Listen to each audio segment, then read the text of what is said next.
Bienvenue dans l'univers fascinant d'Husqvarna, une marque née il y a plus de 325 ans en Suède et qui au fil des siècles a su traverser les époques, s'adapter aux révolutions industrielles et surtout se réinventer. Aujourd'hui, on associe Husqvarna aux motos, mais ce n'a pas toujours été le cas. Vous allez découvrir comment cette entreprise née dans le bruit des forges et le fracas des mousquets est devenue un symbole de liberté, d'innovation et de passion pour les deux roues.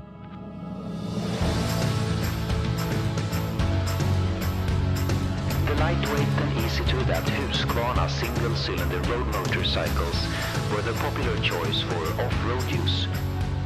By 1953, races were organized across Europe, and not long after, Husqvarna...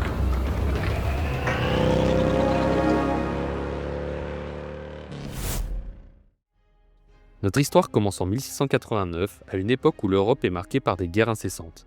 La Suède, qui aspire à devenir une puissance militaire, décide de lancer une production locale d'armes à feu dans la ville d'Husqvarna.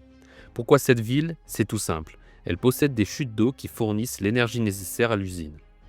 Dès le départ, Husqvarna devient un pilier de l'industrie suédoise. Pendant plus de 200 ans, la marque se spécialise dans la fabrication de mousquets pour l'armée. À cette époque, le nom d'Husqvarna était synonyme de précision et de robustesse. Mais une fois les conflits militaires apaisés, l'entreprise se retrouve avec un dilemme. Que faire de ses compétences en ingénierie ? C'est ainsi que commence un incroyable voyage de diversification. La fin du 19e siècle marque un tournant. La demande pour les armes diminue et Husqvarna commence à diversifier ses activités. L'entreprise, toujours à la recherche d'innovation, se lance dans la production de machines à coudre, hachoirs à viande, poêles à bois et même de vélos. Imaginez une marque qui passe de la guerre à l'équipement de cuisine. Ce grand écart technique témoigne déjà de l'audace et de la capacité d'adaptation de Husqvarna. En parallèle, l'entreprise continue de perfectionner ses méthodes d'ingénierie.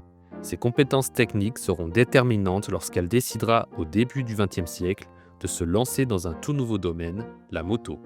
L'année 1903 marque un événement majeur. Husqvarna produit sa première moto. Cette époque est celle des débuts bouillonnants de l'industrie motocycle. Et Husqvarna, toujours à la pointe, décide de s'y investir. La première moto est équipée d'un moteur monocylindre à 2 chevaux capable d'atteindre la vitesse fulgurante de 50 km/h. Pour l'époque, c'était un exploit. Cependant, Husqvarna ne fabrique pas encore ses propres moteurs. À ses débuts, la marque se fournit auprès de fabricants comme FN ou Motorev. Mais rapidement, l'entreprise réalise que pour se démarquer, elle doit produire des moteurs maison. Ce rêve devient réalité en 1919 lorsqu'Husqvarna ouvre sa première usine de moteurs. En parallèle, l'entreprise continue de se développer et décide de se diversifier dans un autre domaine, le très profitable secteur des tondeuses. C'est en rachetant l'entreprise Norhamar Bruk en 1918 que la marque entre dans ce marché. Mais revenons à nos motos. Avec la création de son premier moteur, un V-twin de 500 cm3, Husqvarna entre dans une nouvelle ère. Ce moteur, inspiré de ceux de Harley-Davidson et Indian, devient la pierre angulaire de son succès. Peu après, la marque commence à participer à des compétitions de motos. En 1920, les pilotes d'Husqvarna remportent des compétitions locales en Suède et au fil des années, ils s'imposent sur la scène internationale. Les années 30 marquent une décennie dorée, avec des victoires au Grand Prix, au Tourist Trophy et aux 6 jours internationaux d'enduro. Pendant cette période, 2 pilotes emblématiques, Ragnar Sundqvist et Gunnar Kallen, deviennent des légendes sur leur moto Husqvarna. Ils dominent les courses et terrorisent leurs adversaires, principalement anglais, qui avaient jusque-là le monopole de la catégorie des 500 cm3. Cependant, ces victoires s'accompagnent de tragédies. En 1934, Gunnar Kallen meurt dans un accident de course. Puis quelques années plus tard, c'est au tour de Ragnar Sundqvist. Ces pertes marquent profondément l'histoire d'Husqvarna. Néanmoins, elles n'ébranlent pas la détermination de la marque à innover et à continuer son ascension. L'après-guerre est une période de renouveau pour Husqvarna. En 1946, la marque lance la Svartvarna, une moto légère et accessible, parfaite pour une Europe en reconstruction. Mais c'est en 1957 que Husqvarna frappe un grand coup avec le lancement de la légendaire Silver Pillon. Cette moto sportive légère et incroyablement maniable est conçue pour une chose, le motocross. Cette discipline, encore émergente, trouve en Husqvarna un allié de choix. Avec des motos légères, puissantes et fiables, la marque commence à dominer les compétitions. Les années 60 et 70 sont celles de l'apogée. Les pilotes Husqvarna remportent des championnats du monde et les motos de la marque deviennent les favorites des passionnés de tout terrain. Les États-Unis tombent sous le charme d'Husqvarna dans les années 70.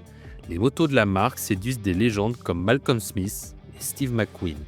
Ce dernier, acteur hollywoodien et passionné de moto, devient un ambassadeur officieux. On le voit rouler sur une Husqvarna dans le film On Any Sunday, un documentaire culte pour les amateurs de deux roues.